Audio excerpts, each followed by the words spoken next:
O ministro também falou de como será a relação com a União Brasil ou do União Brasil com o governo. Vamos ver.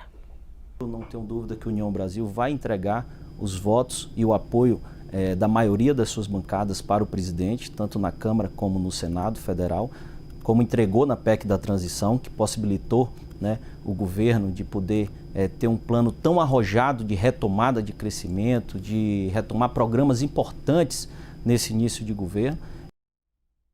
E agora a gente chama o nosso time da análise, Leandro Rezende, Basília Rodrigues, quase que eu troco os sobrenomes de vocês. Sim. Boa tarde, então, aos dois. Basília vai aparecer ali agora. Boa tarde, Basília. Boa tarde, Leandro. Leandro, vamos começar por você, porque é o seguinte, o presidente Luiz Inácio Lula da Silva está pessoalmente chamando cada um, né? Vem aqui, me dê explicações, vem aqui. Hoje é dia de Daniela Carneiro? É isso, mais uma representante do União Brasil, esse partido que é um grande problema para o Lula nesse começo de mandato, né? Luciana, boa tarde para você, para Basília, para todo mundo que está com a gente aqui no Visão CNN. Hoje o Lula está previsto aí para conversar com a ministra Daniela Carneiro, né, a Daniela do Vaguinho, que é a ministra do Turismo, e ela foi uma primeira personalidade do União Brasil, né, a ter problemas para se explicar, a ter fatos a se explicar, porque a imprensa começou a levantar fotos dela fazendo campanha com milicianos condenados lá em Belford Roxo, cidade da Baixada Fluminense.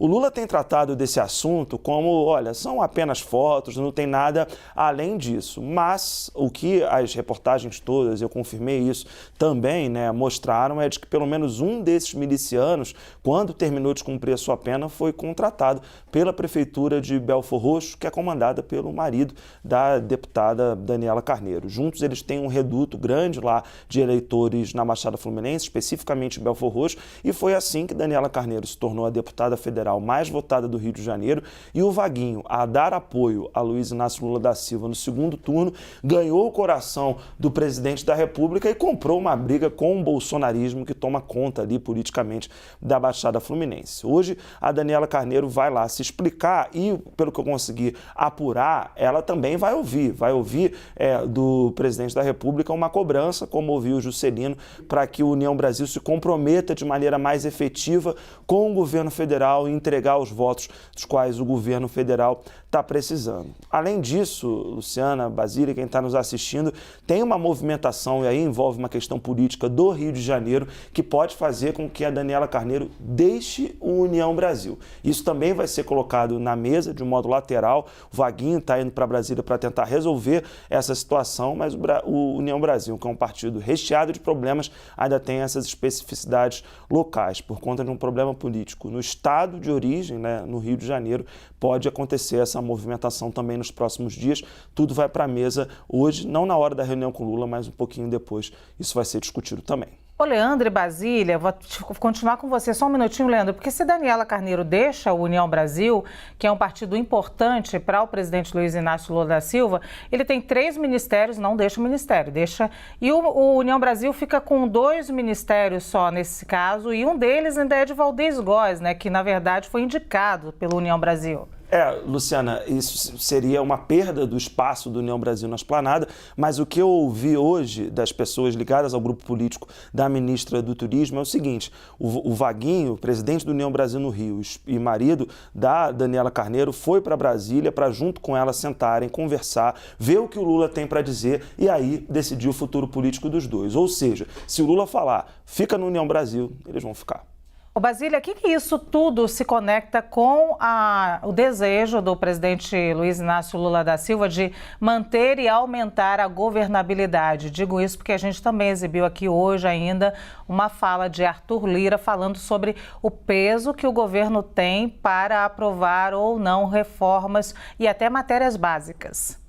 Olha, essa não demissão de Juscelino Filho passa uma mensagem para toda a base aliada de que o governo vai não ser conivente, não é nesse sentido, mas será flexível para avaliar denúncias contra os seus ministros, né? E os ministros que têm esse cordão umbilical com os partidos aos quais eles pertencem. Então, ontem criou-se um protocolo Juscelino. Então, o ministro das Comunicações tem 1001 razões para ser demitido. Ele foi muito tratorado, né, pelos bastidores aqui do governo federal, especialmente pelo PT, e de forma não só de bastidor, mas até exposta, né, na mira da presidente do PT, Gleisi Hoffmann, muitas histórias mal contadas ou interpretações que forçaram a vinda de Juscelino Filho a explicações públicas, né? Ontem ele esteve aqui nos estúdios da CNN Brasil, inclusive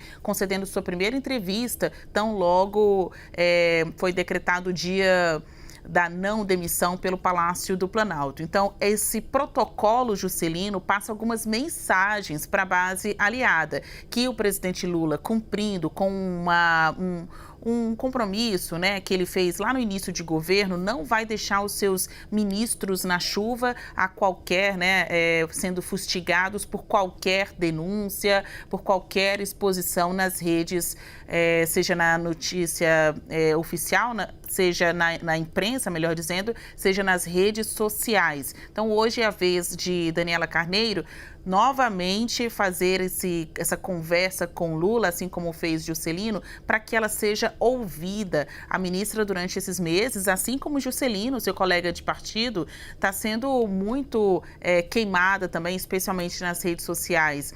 São ministros na berlinda. A gente tem o Valdez Góes, que é um ministro de desenvolvimento regional, que tem uma condenação, está suspenso aí por uma decisão do Superior Tribunal de Justiça. Então, tem muitas coisas ainda para acontecer neste governo. Foram denúncias contra 3 de 37 ministros e ministros que pertencem a inúmeros partidos, né? Você tem aí um governo pluripartidário, então cada um tem ali o seu rabo preso.